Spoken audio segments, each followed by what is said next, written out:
PM Modi के साथ भी काम करने का आपको अनुभव है और कहा जाता है कि उस समय बड़े-बड़े जो नेता थे वो आपसे नहीं बोलते थे कुछ भी, संकोच करते थे आपसे कुछ बोलने से। देखिए, मेरा बड़ा सुखद अनुभव रहा जो प्रथम 2 वर्ष थे प्राइम मिनिस्टर मोदी जी के साथ। मेरा पहला जब उनसे मुलाकात हुई, तो एक मीटिंग के समय पर हुई और उस मीटिंग में जो हमारे ऊर्जा सचिव थे, उन्होंने एक प्रस्तुतिकरण किया। मैं कोयला सचिव के रूप में था उस समय।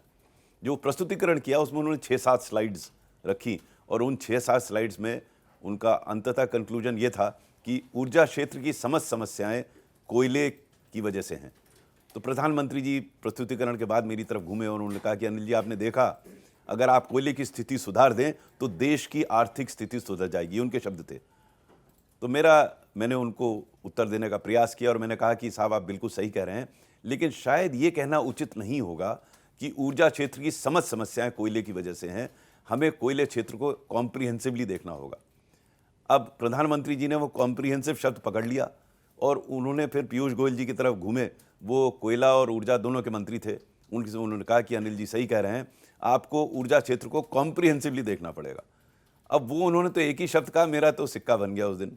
सब लोगों को ये गलतफहमी हो गई कि मैं मोदी जी के नज़दीक हूँ, उन्होंने पब्लिकली मेरा एग्री कर लिया था। उसके बाद से मुझे शायद जितनी तकलीफ हो सकती थी उतनी नहीं हुई, बड़े आराम से मेरा जीवन कटा।